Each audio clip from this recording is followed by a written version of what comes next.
मैंने इसे खाने के लिए इतना अच्छा खाना दिया, रहने के लिए इतना बढ़िया घर दिया जहां ये आराम से अपनी लाइफ काट सकती थी।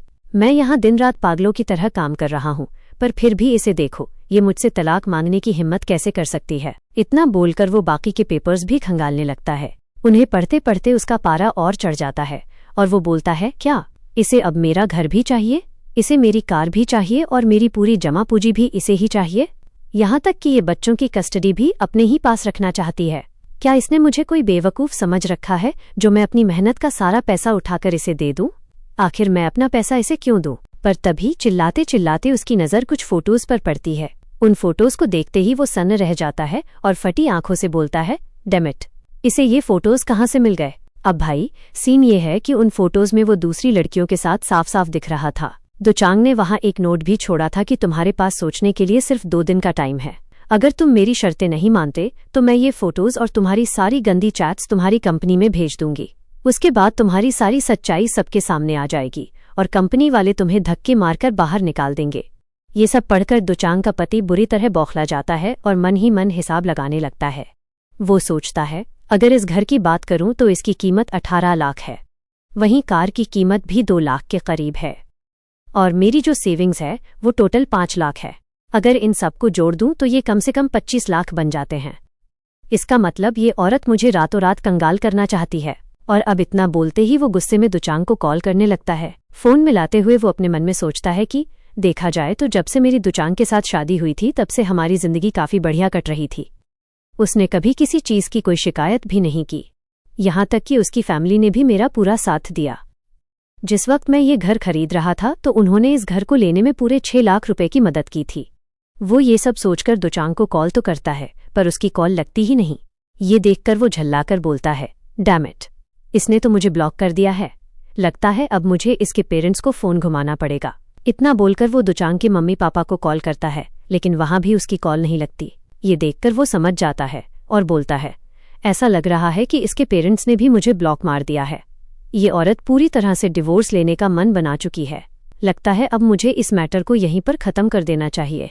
देखा जाए तो आखिर हम पति पत्नी रहे हैं तो मुझे भी अब यहाँ ज़्यादा पत्थर दिल बनने की कोई ज़रूरत नहीं है। यही सब सोचकर दुचांग का पति आखिरकार उन डिवोर्स पेपर्स पर साइन कर देता है। साइन करते हुए वो अपने मन में खुद को तसल्ली देता है कि छोड़ो यार, अब इस बात को यहीं भूल जाना ही बेहतर है। लगता है अब मुझे सिर्फ अपनी नौकरी को ही सबसे ऊपर रखना होगा। उसके इतना बोलते ही सीन शिफ्ट होता है और हम देखते हैं चेन युआन को, जो अपने कमरे में आराम से लेटा हुआ होता है। तभी उसे शुएर का एक मैसेज आता है। शुएर उसे बताती है, चेन युआन, तुम्हारे घर के रेनोवेशन का सारा काम एकदम चकाचक पूरा हो चुका है, तो अब ये बताओ कि तुम इसे देखने कब आ रहे हो। ये सुनकर चेन युआन उसे जवाब देता है, अगर तुम कह रही हो तो मुझे पूरा भरोसा है कि काम एकदम टॉप क्लास ही हुआ होगा, तो चलो मैं तुम्हारी बची हुई पेमेंट अभी कर देता हूँ। तब शुएर उससे पूछती है, पर तुम आओगे कब? चेन युआन उसे बताता है, मुझे वापस आने में अभी 4 दिनों का टाइम लगेगा। ये सुनकर शुएर भी ओके बोल देती है। अब चेन युआन मैसेज देखकर मन ही मन सोचता है कि ये शुएर भी ना दूसरी लड़कियों की तरह बिल्कुल नहीं है। मैं अच्छे से जानता हूँ कि वो कहना तो ये चाहती है कि वो मुझे बहुत मिस कर रही है, पर बेचारी बोल नहीं पा रही, इसीलिए उसने बस यही पूछा कि मैं कब वापस आऊँगा। खैर कोई बात नहीं, जैसे ही यहाँ का काम निपटेगा मैं उससे मिलने ज़रूर जाऊँगा। तभी उसकी नज़र पड़ती है कि मंगलू ने भी उसे कुछ मैसेज भेजे हैं, तो वो सोचने लगता है कि चलो देखते हैं कि आखिर मंगलू ने क्या भेजा है। हमें मंगलू का मैसेज दिखाई देता है।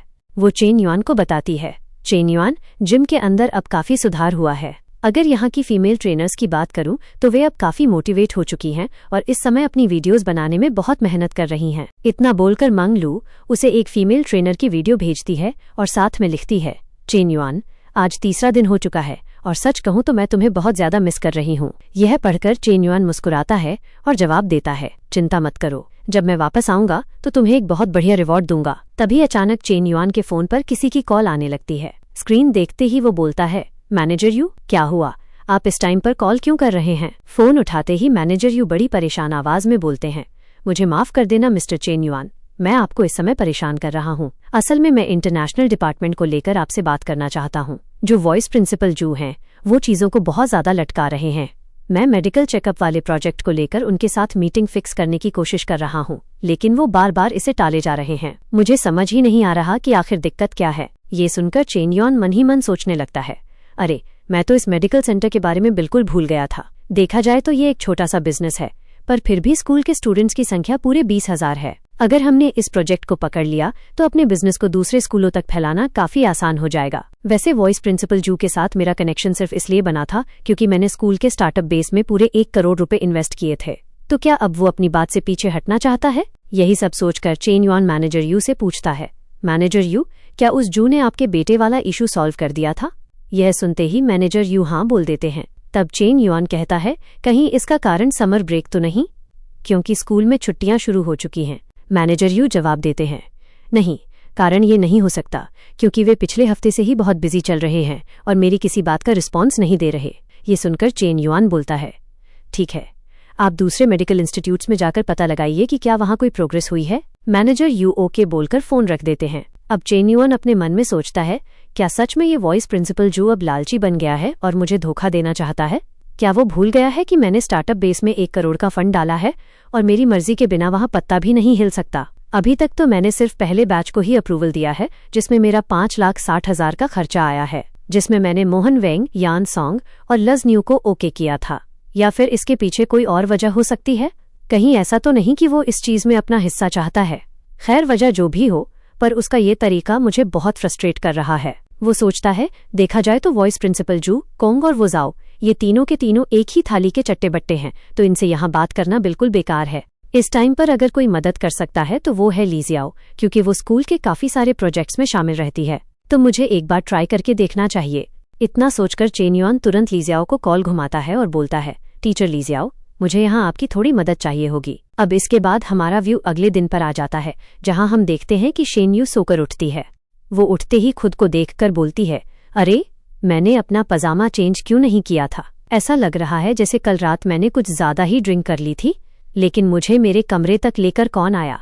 क्या ये लोग मुझे लेकर आए थे? इतना बोलते ही शेन यू को कल रात की एक एक बात याद आने लगती है, और जैसे जैसे उसे सारी बातें याद आती हैं, उसका चेहरा शर्म से एकदम लाल पड़ जाता है।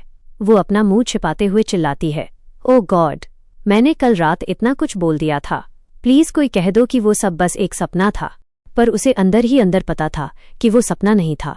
वो फिर से अपना चेहरा पकड़ लेती है और बोलती है, धत्त तेरे की, वो सपना नहीं था, वो सच में मेरे पास थे और मैंने पागलों की तरह सारी चीजें उनके सामने बोल दी। कितना एम्बैरेसिंग है यार। तभी चेन्ना उसके कमरे के बाहर आती है और आवाज देती है, शेन यू, क्या तुम उठ चुकी हो? जल्दी से बाहर आ जाओ क्योंकि नाश्ता तैयार हो चुका है। शेन यू झट से बिस्तर से उठती है और बोलती है, ठीक है सिस्टर, मैं अभी तैयार होकर बाहर आती हूँ। और इतना बोलकर वो फटाफट तैयार होकर बाहर आ जाती है।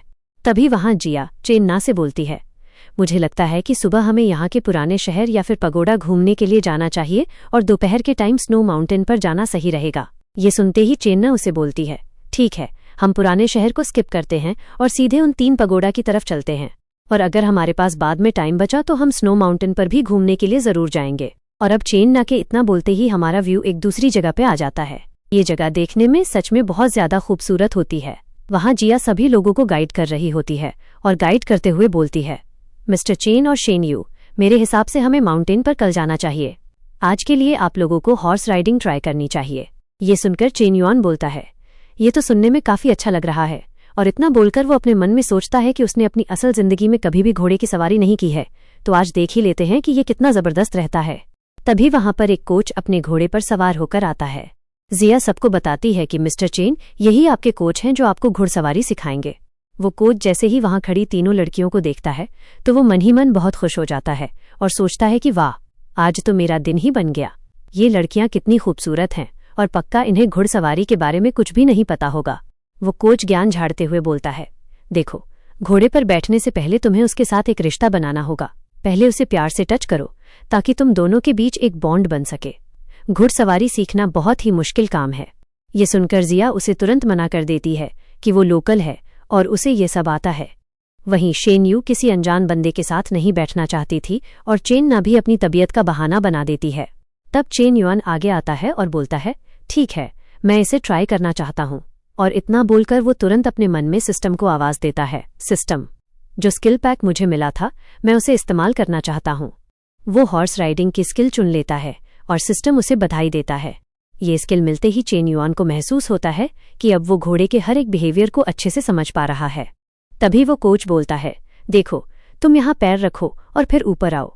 मैं तुम्हारे पीछे बैठूंगा ताकि तुम्हें संभाल सकूं। लेकिन चेन युआन बोलता है, नहीं कोच, मैं आपके पीछे बैठूंगा।